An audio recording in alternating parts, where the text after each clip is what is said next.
ခုချိန်မှာကျွန်တော်အနေနဲ့ဓမ္မမိတ်ဆွေယုံကြည်သူညီကိုမောင်နှမတွေကိုရှင်မာသက်ခရစ်ဝင်ကျမ်းခန်းကြီး15အငယ်21ကနေ25ထဲမှာပါတဲ့အကြောင်းအရာလေးနဲ့အနေငယ်ဝင်ကတည်တည်ခန့်ချင်ပါတယ်ယေရှုခရစ်တော်ဟာတူရုမြို့နဲ့ဇီးဒုံမြို့ကျေးလက်ဒေသကိုကြွလာတဲ့ခါမှာခါနာအမျိုးသမီးတယောက်ဟာသူ့ရဲ့သမီးနတ်ဆိုးညင်ပါနှိပ်စက်ခြင်းအဖြစ်ဝိညာဉ်ခံစားနေတဲ့အရာကနေလွတ်မြောက်ဖို့အတွက်လာပြီးတော့ယေရှုကိုဟစ်ကြော်ပြီးတော့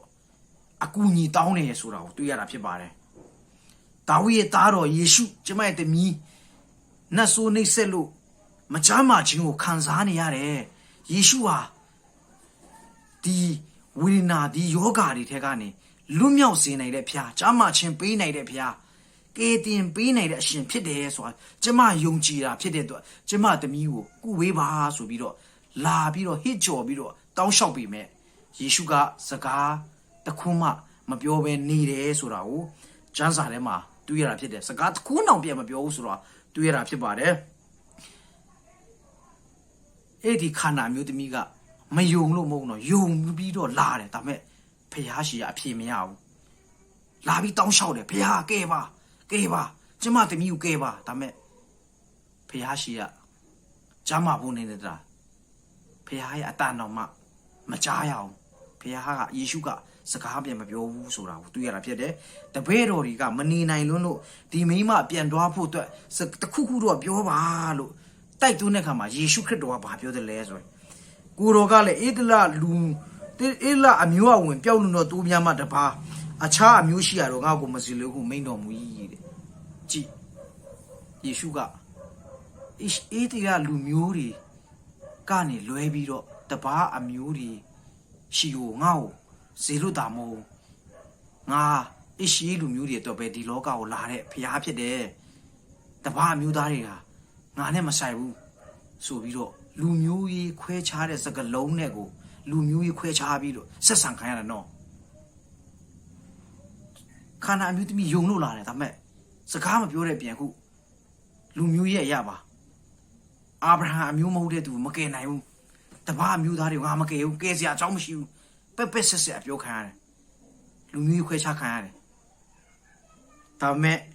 အဲ့ဒီခန္ဓာမျိုးသမီးကတော့ယုံကြည်ခြင်းမလျှော့ပါဘူးမလျှော့တဲ့ယုံကြည်ခြင်းနဲ့ထပ်မှန်ပြီးတော့တိုးဝင်ပြီးတော့တောင်းလျှောက်တယ်ကျမသမီးကိုကယ်ပါသခင်ကိုတော်ပဲကယ်နေတယ်ကိုတော်မကယ်ရင်ကျမသမီးဘလို့မှမချမ်းမာနိုင်ဘူးကိုတော်ပဲကယ်တဲ့သူကိုတော်ပဲကယ်တင်နိုင်တဲ့သူပဲဖြစ်တယ်ဆိုပြီးတော့ထပ်မှန်ပြီးမလျှော့တဲ့ယုံကြည်ခြင်းနဲ့တိုးဝင်တဲ့အခါမှာယေရှုခရစ်တော်ကဘာပြန်ပြောတယ်လဲဆိုရင်မကုပေးတဲ့အပြင်ကိုတော်ကတားရဲ့အစာကိုယူ၍ခွေးရမပေးချအောင်ဟုပြန်ပြောတော်မူ၏တဲ့ပထမမှာဘာမှပြန်မပြောကျူးမဆိုင်သလိုနေတယ်ဒုတိယမှာလူမျိုးခွဲခြားဆက်ဆံခံရတယ်ခုတတိယမှာခွေးနဲ့တရိษံနဲ့ကအနိုင်ခံရတယ်တရိษံလို့အပြောခံရတယ်ကျွန်တော်တို့ယုံကြည်သူတွေဒီလောက်ထိအပြောခံရရင်ကျွန်တော်တို့ဆိုလဲပြန်သွားတော့ပြီကျွန်တော်အဲ့ခန္ဓာမျိုးသမီးတော့ကျွန်တော်ယုံကြည်ခြင်းမရှိဘူးခန္ဓာအမျိုးသမီးကဘာပြန်ပြောတယ်လဲဆိုရင်တခင်ရဲ့စားနှုတ်စားပေါက်ကိုခွေးတွေကစားခွင့်ရှိတယ်ဆိုပြီးထပ်မှန်ပြီးတိုးဝင်ပြီးတော့ပြောတာဖြစ်တယ်တခင်ရဲ့စပွဲကနေကြားတဲ့စားနှုတ်စားပေါက်အယူကျွန်းအရွေးကြံလေးတော့ခွေးတွေကစားခွင့်ရှိပါသေးတယ်ဆိုပြီးမလျှော့တဲ့ယုံကြည်ခြင်းနဲ့ထပ်မှန်ပြီးတိုးဝင်တဲ့အခါမှာယေရှုကဒီမိန်းမရဲ့ယုံကြည်ခြင်းကိုတွေ့တဲ့အခါမှာဒီမိန်းမရဲ့သမီးကိုကျမ်းမာခွန်ပေးလိုက်တယ်ဆိုတာကိုတွေ့ရတာဖြစ်တယ်ဒီအငယ်28ထဲမှာအိုးမိန်းမတင်းဒီယုံကြည်အားကြီးလာပြီတင်းအလိုရှိတဲ့အတိုင်းတင်း၌ဖြစ်စီကိုမိန်တော်မူ၏ထိုချိန်မှစ၍ထိုမိန်းမရဲ့သမီးတွေကျမ်းမာကလေးဖြစ်လေ၏တဲ့အဲ့ဒီခန္ဓာအမျိုးသမီးရဲ့မလျှော့တဲ့ယုံကြည်ခြင်းအားဖြင့်သူ့ရဲ့သမီးဟာကျမ်းမာခြင်းပဂတိကိုရသွားတယ်ဖះရှိကနေထူးခြားတဲ့တကူကျမ်းမာခြင်းနဲ့ဆက်ဆိုင်တဲ့တကူပျော်ရွှင်ခြင်းနဲ့ဆက်ဆိုင်တဲ့တကူဝမ်းမြောက်ခြင်းနဲ့ဆက်ဆိုင်တဲ့တကူကိုခန္ဓာမျိုးသမီးရဲ့မလျှော့တဲ့ယုံကြည်ခြင်းပဲရရှိသွားတာဖြစ်တယ်ဒါကြောင့်ဒီနေ့ကျွန်တော်ယုံကြည်သူတွေအတက်တာမှာလဲဖះထံတော်ဘာမှာတကူဖះထံတော်မှာထူးခြားတဲ့နမိတ်လက္ခဏာကျမ်းမာခြင်းချမ်းသာခြင်းကယ်တင်ခြင်းကောင်းခြင်းမင်္ဂလာကိုခံစားရဖို့ကကျွန်တော်မှာမလျှော့တဲ့ယုံကြည်ခြင်းနဲ့ဖះကြီးတိုးဝင်ဖို့လိုတယ်နော်ကျွန်တော်ဆုတောင်းတဲ့အခါမှာ မလျှော့တဲ့ယုံကြည်ခြင်းနဲ့တောင်းဖို့လိုတယ်ကျွန်တော်တနာရီတောင်းတယ်မရရင်2နာရီတောင်း2နာရီမြတ်3နာရီ4နာရီ12နာရီ24နာရီတောင်းဒီလိုမှတောင်းလို့မရအစာရှောင်ပြီးတောင်းမလျှော့တဲ့ယုံကြည်ခြင်းနဲ့ကျွန်တော်ဘုရားရှိတိုးဝင်ရအောင်ယုံကြည်ခြင်းမပါဝင်နဲ့တော့မတောင်းပါနဲ့ယုံကြည်ခြင်းနဲ့ကျွန်တော်ဘုရားရှိမှာတိုးဝင်ဖို့လိုတယ်